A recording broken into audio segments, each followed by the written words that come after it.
Folks, we're getting into this fight night right away. This is bewildering. A lot of Instagram messages I've received in the last couple of days regarding Lucas Rocha.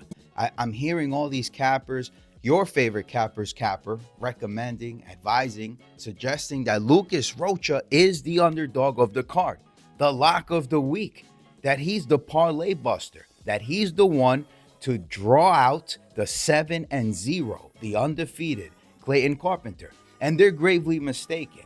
Gravely mistaken. No one in the capping community, no one in this space is talking about how Clayton Carpenter was booked with Steve Erceg for week 1 of Dana White's Contender Series, July 26 of 2022. And that had to get scrapped because Steve Erceg had visa issues. Instead, UFC signed Edgar Chairez, the one and only Edgar Chairez. And Clayton Carpenter defeated him fair and square, unanimous decision. All right. But here's the thing, and this is why this community is incredible. All right. And it's made up of more pro bettors than schmo bettors. All right. Like the folks you know who are fading Clayton Carpenter. That's crazy. All right. Listen, UFC decided to move on without Steve Erceg. All right. And propel Clayton Carpenter's career. However, a few short months after, they could not resist the urge of signing Steve Erceg. Steve Erceg was fighting a championship fight at Eternal MMA, regional promotion overseas. Show up. The boys show up. It's Hunter Campbell. It's Mick Maynard. They show up and they say, hey, February 11th, we're signing you. Okay? Right after his fight.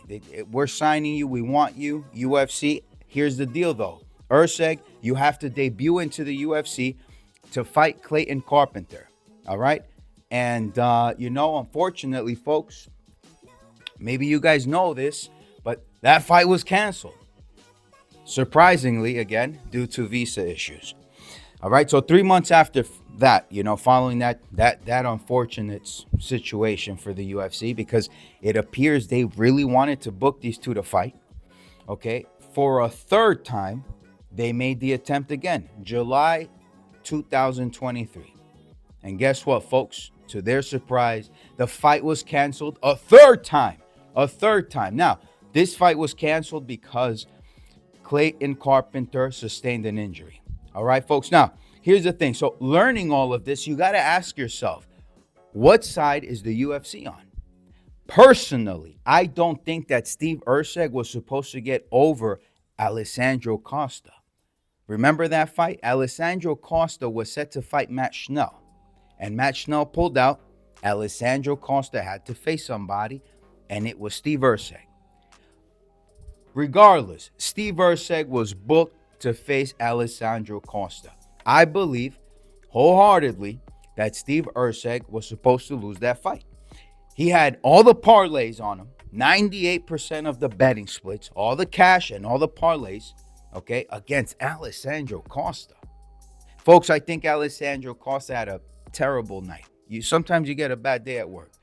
All right. To the UFC surprise, it is what it is. They had to run with it. They had to bill it. They ran with it. They said, let's make a good narrative here. Let's spin a story. Let's get him to Pantoja. And that's exactly what they did.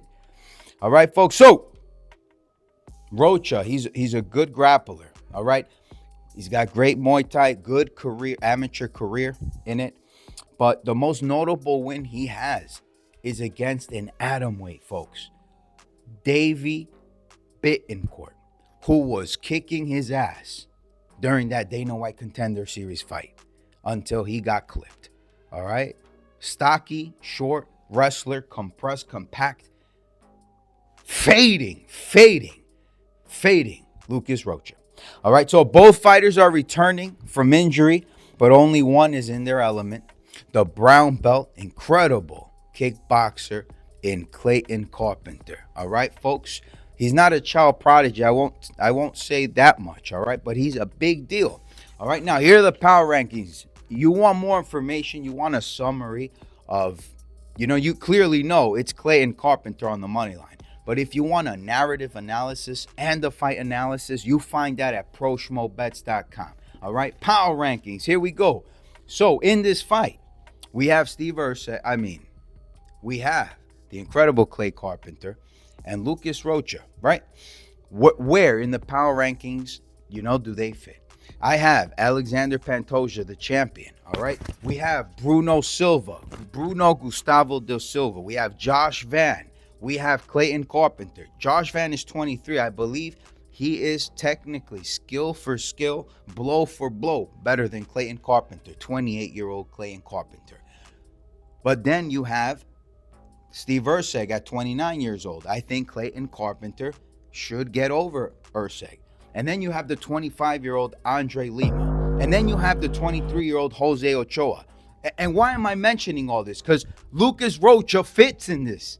He fits in this power ranking. All right? Following the 23-year-old Jose Ochoa. All right? He didn't debut on Dana White's Contender Series. He's going to make his debut into the UFC. They signed him by default. All right? Following Jose Ochoa, you have Cody Durden. All right? Following Cody Durden, you have Matheus Mendoza, if you will. And I'll get there. I know he got cut from the UFC. All right. Then you have Felipe Dos Santos, 25. Then Clayton Rodriguez, 25. Loner Kavanagh, that sensation. The Asian, Caucasian, European fighter. Incredible. I think he's from China. Background in Chinese, Irish, or Chinese, British descent. Crazy. Wild background, this guy. He's, talked about, ranted, and raved about from his Dana White Contender Series debut, knocking out his opponent. All right. And following that, you have Jesus Aguilar. And then you have the purple belt in Lucas Rocha. All right, folks. So if this was not enough for you to understand, not to listen to folks talking about how Lucas Rocha is the parlay buster, you're out of your mind. Now, Matheus Mendoza, Clayton Rodriguez, yes, they've been cut from the UFC, but not because they are mediocre fighters. Absolutely not. It's because those flyweights have a very difficult time settling into a developmental plan that the UFC had for them at flyweight. They were very insistent on having bantamweight fights and getting match made into the bantamweight division. And the UFC did give them, catered to them. The UFC, that's great, that they did that. All right. They lost their fight. And the UFC said, knuckleheads, you guys are way, over your heads here, and we just got to let you go because we gave you what you wanted and you could not show up. You wasted our time and you wasted yours. Come back another day. So it looks like they'll have to go back to the regional promotion. If you don't believe what I'm saying here, go look at whom and at what weight Matheus Mendoza is about to fight. Featherweight, folks. He's moving up 2 weight classes. All right, next, we're going to move on. All right, so we're moving on. Clay Carpenter, look at this, against Lucas Rocha. You got to be kidding me. This is the parlay buster. Get out of here. Dan Argueta, Cody Haden. This guy, man, this is a great bantamweight. Incredible boxing, amateur days in his youth, as an adult, black belt in BJJ. Very good fighter against a relentless offensive wrestler in Dan Argueta. Now, you guys might think this is the parlay buster as well. Absolutely not. I hope that Cody cements a name for himself, knocking out Dan Argueta. As much as I do want Dan Argueta to pull through here, all right? But I got power rankings for here and this now. I want you to hear this out, all right? Cody Haden. Where does he fit between Matsumoto, who's fighting in like a week or two, Steve Erceg, who's debuted as a bantamweight and has fought Cody Haden, which was hysterical. All right, folks. Cody Haden did lose the fight. But I'll explain this weight division that Erceg likes to, I guess, fight between flyweight and bantamweight. In that Erceg at flyweight is unstoppable. At bantamweight, not so much. All right. And I think he realized that when Cody Haden had fought him on short notice. And I think he learned it. He makes his money sacrificing a little more and playing into the flyweight division. Yeah. All right, folks. So here's the power rankings on this. Matsumoto, 1. Number 2, Steve Erceg, so you will. Number 3, Cody Haden, so you will. Then is Miles John. Then is Dan Argueta. And then is Sean Gauci. All right. For the sake of this context, because we know these fighters have fought recently, they are in and about the same region, or you can matchmake them similarly, because not all these fighters that I have mentioned to you now and in the previous segment of this video, power rankings for the flyweight division, could be match made. All right, folks. So consider that in that context. We have Cody Haden on the money line. I'd really like for him to knock out Dan Argueta and make a name for himself.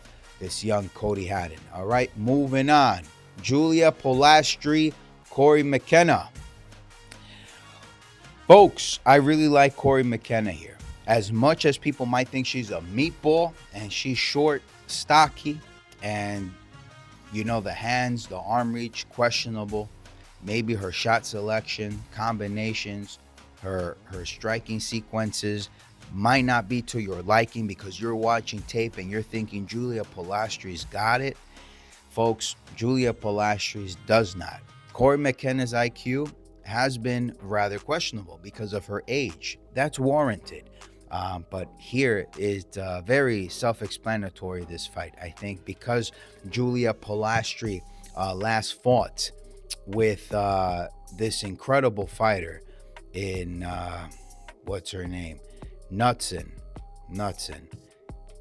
Great kickboxer. Josephine Knudsen. I think people want to hammer Julia Polastri over Corey McKenna. I think Corey McKenna has a loss to Elise Reed as well, if I'm not mistaken. Whatever the case is, I don't really think people watched tape enough here. I don't think they've aligned the stats to the respective fight style of these fighters on both records, and they would make a mistake taking Corey McKenna as a fade in this spot. I think that Corey McKenna as a straight bet or a parlay would be safe. All right, Junior Tafa. I like Junior Tafa, man. This guy is hysterical.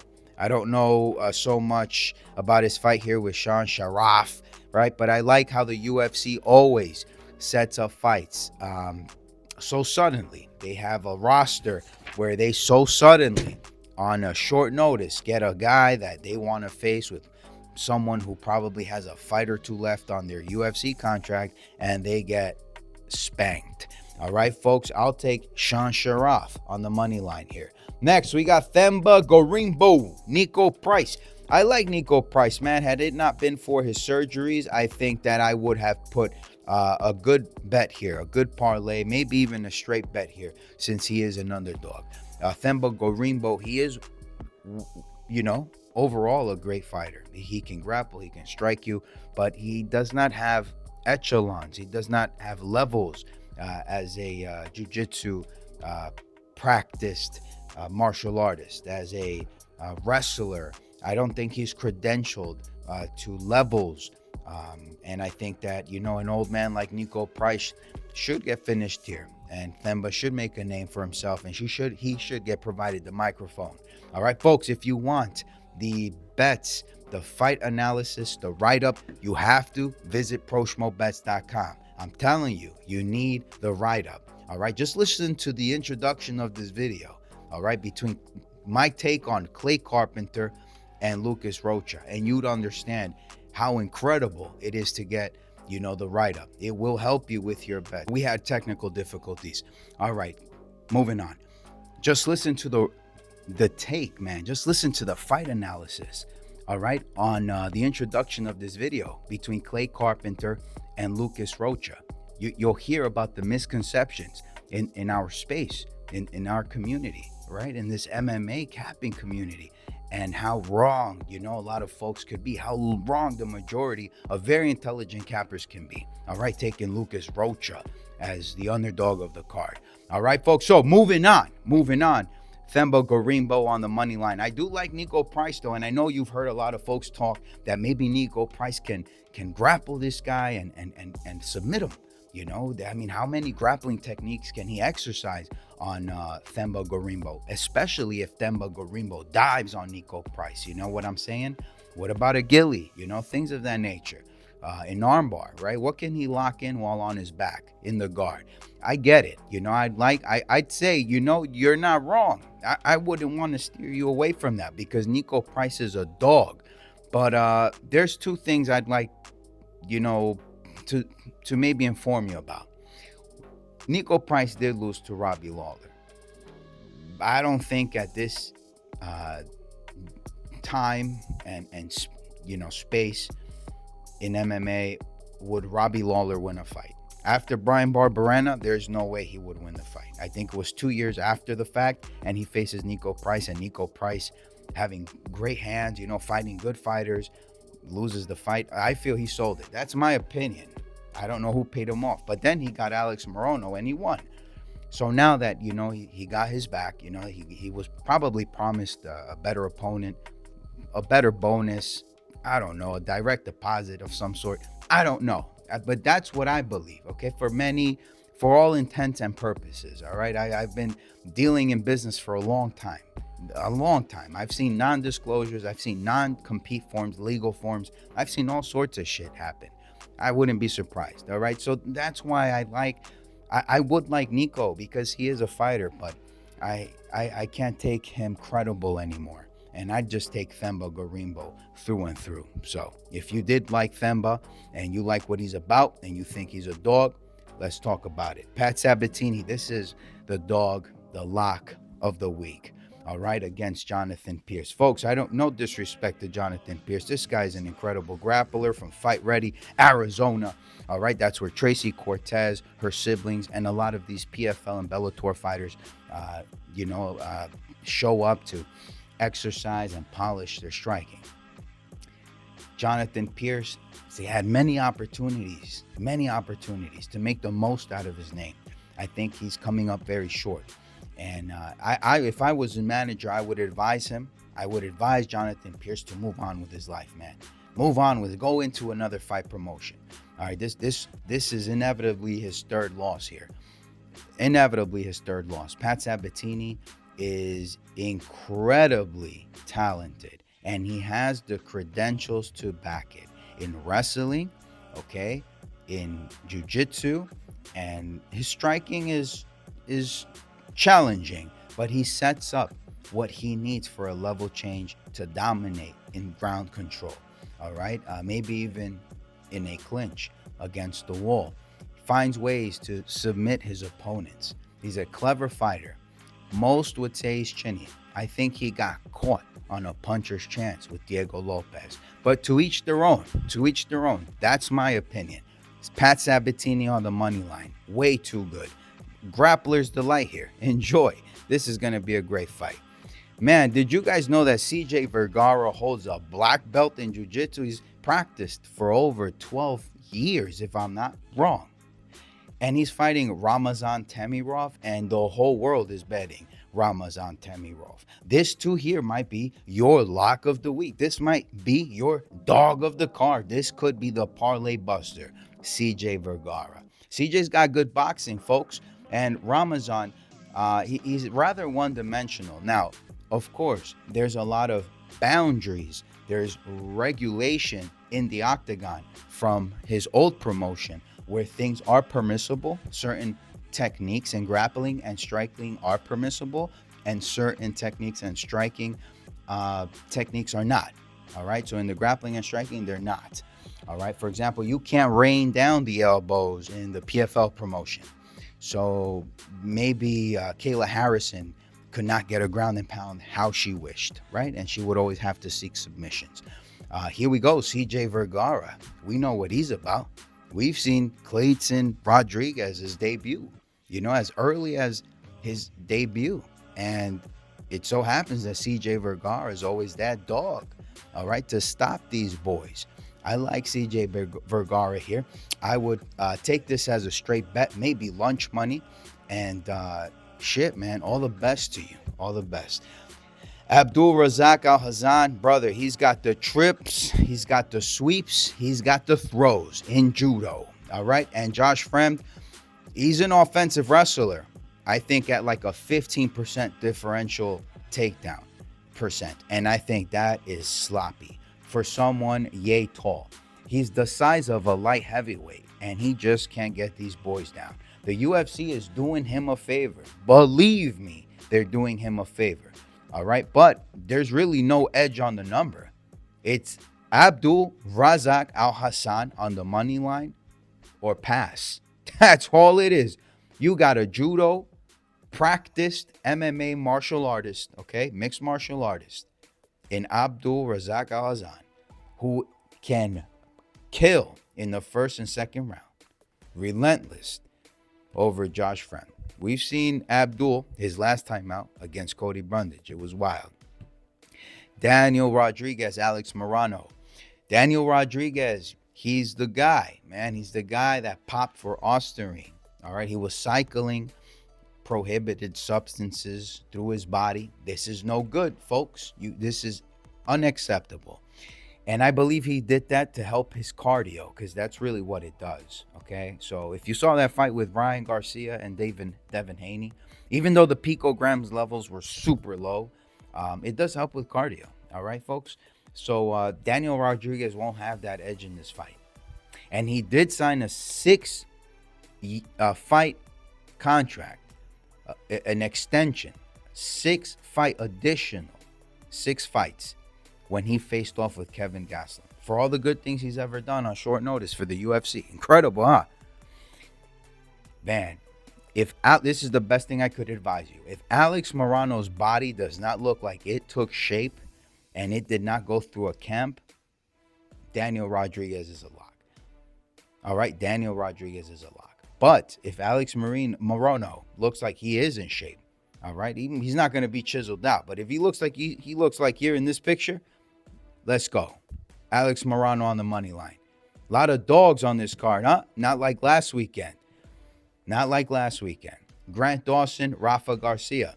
There's a photo circulating about Rafa Garcia, I think, having had ACL reconstruction surgery, maybe an MCL.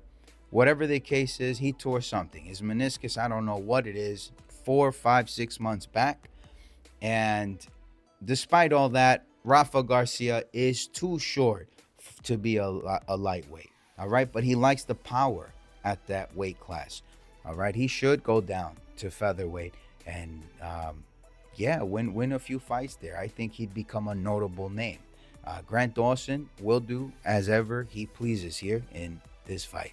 Moving on, we have Chidi versus Jared Gooden. I'd like to take Jared Gooden here. But Chidi, man, he's just really good on the feet, man. He's got those Thai kicks. He's going to kickbox Jared Gooden to death. The only thing Jared can do is seek a single leg, hold on tight, and for dear life. Hopefully he has a game plan around, control time, and he could get through this fight on a decision. But if not, it's Chidi, lights out, Jared Gooden. And I think this is going to be the banger fight of the card. Remember what I said. Brad Tavares, Jung Park. I like Jung Park. I really do. I think he's owed this here. He's relatively young, but Brad Tavares, it's all love with this guy, man. The UFC really does appreciate him. And if you do rate him over a lot of these guys at City Kickboxing, I think that you'd be happy with this pick. All right. If you believe that Jung Park could clinch this guy to death, could grapple him on the ground, keep Brad Tavares in the guard, and control him, then by all means bet Jung Park. But is Jung Park due for a win? Certainly. Do I like a win for him in this spot? Can I see him pulling away? I do not. And the reason for that is because this fight was rebooked. And that was very unfair to Brad. So if there's any time Brad will have to show up, it is this fight. It is this fight. It is probably the only fight he's ever going to want to show up in because of how this fight was rebooked. Okay, you get no money for that, folks. No money. No money. You just get your show money. All right, you showed up. Unfortunately, your fight was canceled. It is what it is. Guys, here we go. Brandon Royval versus Tatsuro Taira. This is Tatsuro Taira on the money line through and through. Brandon Royval, he has great striking. He's just a little, I think, too tall for this weight class, and it does not provide him the power he needs to leverage his skill set in grappling or striking. All right, to be effective, you need power. Okay, Pantoja, you see how he lacks cardio, but he makes up for it in his power and his offensive wrestling and takedowns. There you go. Those level changes, they assist him, and he will drill that week in and week out. Brandon Royval, I get it. He's in and out of the pocket. He knows how to move. He's got footwork that will assist him. And if he can take your back, if he can assault you in the guard, ground and pound you, he will. Tatsuro Taira, very linear, good shot selection, good sequences, and he really wants to finish the fight. It's all he thinks about, and he does it in such a peaceful and a very acquainted way. He knows his fighters and he respects them very much. Now, it was very hard to pick between these two fighters, so I had to go with a narrative analysis for this one, because there are things that Taira does lack at his very young age, and that is defensive striking techniques, okay, countering what Brandon Royval might do with his legs, with his long reach, okay? And so with that said, regardless of the fact if this goes to decision, because they're grappling to death like Arman Tsarukyan and Matuas Gamrot, right? We can see very, very skilled fighters go to decision time and time again, all right? I think that you can conclude that Tatsuro Taira win this fight. You can also conclude that that new signee from the Risen promotion that the UFC wants to debut in the flyweight division, Kai Askarov, I think that's how you say his name, is someone that they want to matchmake here. Taira and Kai. Now here's the thing though. Alexander Pantoja needs a fight. And there's only Kai from that promotion overseas. And there's Kai Kara France. All right. Amir Almazi, he's booked to fight. We know that. And anyone else who might have a 4-fight win streak, like Bruno Silva, is booked to fight. All right. Charles Johnson, booked to fight. There's a lot of folks in the top 3, top 5 who are already booked to fight. So I think Alexander Pantoja will face Kai Kara France. And I believe that Kai Kara France is going to win that fight, folks. I think that Tatsuro Taira would then have to face Kai Kara France. And I think he's going to win the belt. And if he doesn't, and Kyra defeats him somehow, then it will be Kai Askarov versus Tatsuro Taira. And Kai Askarov would win the fight. All right. Again, this is all brainstorming on a narrative, but this is how I view it. I will draw these conclusions and come up with a more definitive matchmaking to fit a narrative that makes more sense, because they have to have an edge in the fight style.